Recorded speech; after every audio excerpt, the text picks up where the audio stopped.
आदरणीय अध्यक्ष जी, मैं आज सदन के सभी साथियों को ये भी कहना चाहता हूं कि साथियों, हम भ्रम में न। प्रधानमंत्री नरेंद्र मोदी आज रात 8:30 बजे देश को संबोधित करने वाले हैं।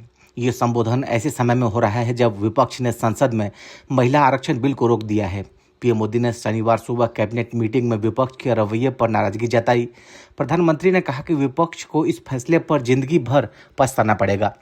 शुक्रवार को लोकसभा में 131वां संविधान संशोधन बिल पास नहीं हो सका। सरकार को इस बिल के लिए 2/3 बहुमत की जरूरत थी, लेकिन आंकड़ा वहां तक नहीं पहुंच पाया।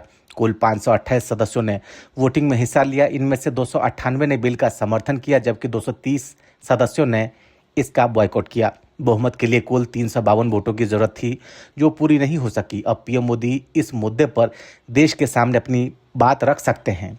इस बिल का मकसद 2029 से विधायिकाओं में महिलाओं को आरक्षण देना था। बिल के गिरते ही सरकार ने 2 अन्य बिलों को भी आगे न बढ़ाने का फैसला किया। इनमें परिसीमन बिल 2026 और केंद्र शासित प्रदेश कानून संशोधन बिल शामिल है।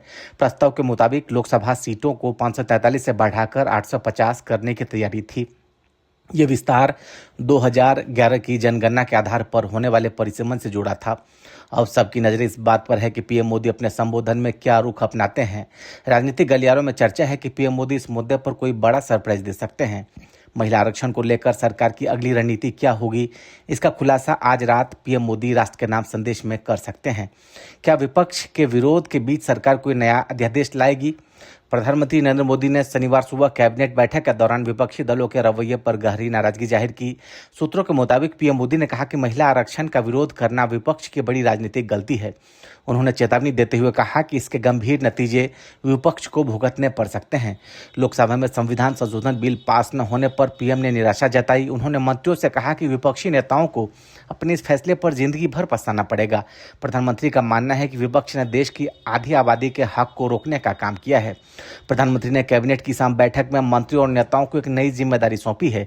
उन्होंने साफ तौर पर निर्देश दिया कि वह संदेश देश के हर गांव और शहर तक पहुंचाएं। पीएम चाहते हैं कि जनता को पता चले कि महिलाओं के प्रति विपक्ष की सोच कितनी नकारात्मक है। उन्होंने जोर दिया कि ये मुद्दा केवल संसद के गलियारों तक सीमित नहीं रहना चाहिए, इसे अब एक बड़े जन आंदोलन में बदलने की जरूरत है। सूत्रों के मुताबिक पीएम मोदी ने बैठक में कहा कि विपक्ष अब अपने रुख को सही ठहराने के लिए झूठे तर्क दे रहा है।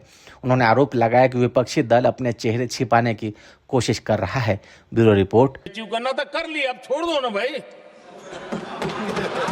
3 दशक कम पड़ते हैं क्या रोकने में? 3 दशक तक आपने रोका, फिर भी कुछ कर नहीं पाए, तो अब तो करो।